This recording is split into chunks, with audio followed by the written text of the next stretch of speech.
Hello there guys and welcome back to the channel. Right, this video is hopefully gonna serve as a part of the reason why I took up Immortal Hulk after rank 2 and a great showcase of what he can actually do. This is gonna be entire path in variant 2.3 with Immortal Hulk in 8 minutes, and for one of the fights and for the longest of the fights I end up using Nick Fury because it's going to be Mephisto and he can't, well, realistically do that fight. But every single other fight is going to go through incredibly fast, and we're going to be using Immortal Hulk for fights he should not be good at, but through sheer savagery and damage and fun. With a smile on my face, I plowed through this quest like it was absolutely nothing, so we could see that any fight here is pretty much over at the time I get to level 2. And I will make some mistakes. These are not going to be perfect fights by any means. I'll just cut right through across. I'm gonna go in that mutant part of the map where mutants get extra attack. Hulk doesn't get really anything. We can see that the opponents are not lightweights by any means, but the ability to completely demolish all of their health pools at activation of level 2, even if you haven't built up too many rage stacks, is definitely quite exciting, and which is also quite possibly going to be the reason why I want to take this guy up to rank 3, because the most and biggest improvement obviously will be the extra damage, and that means it will provide Immortal Hulk with an extra reach where you can basically nuke down every fight at the moment you reach that level 2.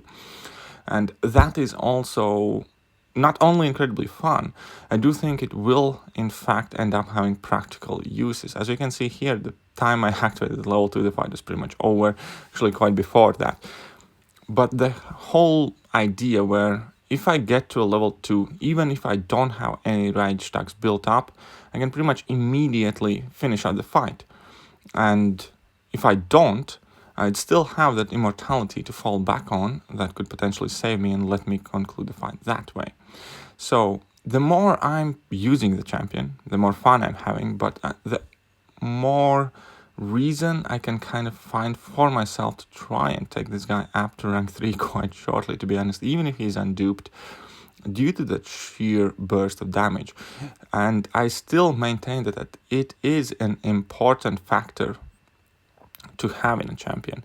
Like, we're gonna witness right now some savagery here. We have pushed the Nightcrawler to level 3. That is how confident I am in that nuking ability Immortal Hulk possesses.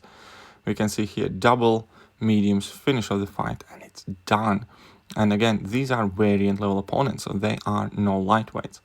And the whole theory is that if need be, with a rank 3, perhaps applying some boost, we could easily do the same in Act 7.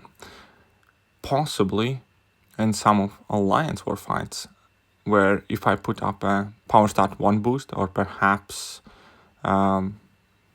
Science Power boost, because you have a 100% chance to land that stun, so it's not optional, it's not negotiable, it is something that will trigger unless there are some outside forces involved. And it could have its uses for sure. The amount of damage you display there is quite bewildering. It kind of belongs to Hulk. And that was one of my biggest things that I wanted from a Hulk character, a champion that can smash. And Hulk can smash. It's not in a conventional way. It's not exactly everything I wanted the Hulk to be. But when I'm using the champion, I have a wide smile on my face and I am enjoying it. That is the reason why I took it to rank 2, and why I am more than likely gonna end up taking him to rank 3, I think. I'll sleep on that thought for a night. We'll see where I end up. It's gonna be him or Red Hulk, I think. But anyways, now we're gonna be going up against an Iceman. And I had hardly any health when I started this fight. And I'm taking all this damage here, and Iceman, well, Immortal Hulk shouldn't technically be a great matchup, right? I have pushed Iceman to level 3, I'm dropping my level 2, and I just nuked him. I just ignored everything he had to offer. I didn't even try to bait out a special attack. There's something very exciting when you can do that, where you just go in And you don't even care if opponent uses special attack, because I only have one mission and one mission in mind, that is to reach my level 2. And with these 150k health pools, I have enough confidence in Immortal Hulk, because the damage that he can display after that level 2 is thrown is guaranteed, because opponent is stunned. I know that I will do those rage explosion damage things no matter what. It's not a matter whether I will crit, whether I will not crit. It's not a matter whether opponent will lay into my hands at that point or it will not. It's just me actually launching those attacks and dealing the damage that is guaranteed whilst the opponent is stunned. And that is, I think, quite powerful thing. And that just shows that sometimes there are things in champions that aren't maybe immediately obvious. And we can see that this fight is sped up. This is the only fight where I didn't use Immortal Hulk, obviously, because of that incinerate damage, and I ended up using Nick Fury. And it was also the longest fight. This video is going to be around 8 minutes with the starting commentary and everything else. But the entire run was exactly 8 minutes. Whatever I sped up through here is basically going to get added at the beginning, at the end of the video. I just didn't want you guys to sit through that entire fight without... whilst I was using different champion than Red Hulk. But yeah, this entire run, this entire path was 8 minutes. And 8 minutes clear a path in variant 2. I think it's quite cool. Right, and now the boss fight. Right, so again, my only real mission here is build up to level 2. You can see as I am building up, he's obviously taken some damage already. And I have 0 rage stacks here. 0. Nothing. So I have 3 here. I'm just going to go for a full combo. And I drop my level 2.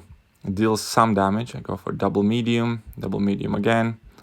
Admittedly, at this point, I do get lucky. But even should I have had taken the damage, I would have had either Heimdall or my immortality to fall back on. And yeah, that is it. Just like that, 60 hits. The final boss is down. Immortal Hulk wins. And the quest is clear. And yeah, I hope that this video kind of like puts a positive spin on what you think about Immortal Hulk. And I am starting to enjoy him more and more, even though I just ranked him up recently, earlier today. And this is, without a doubt, not a last video about Immortal Hulk on this channel. So if you did like this video, hit that sub button, hit that notification bell, not to miss out on future videos. That would mean the world to me. Thank you very much, and I'll see you guys next time.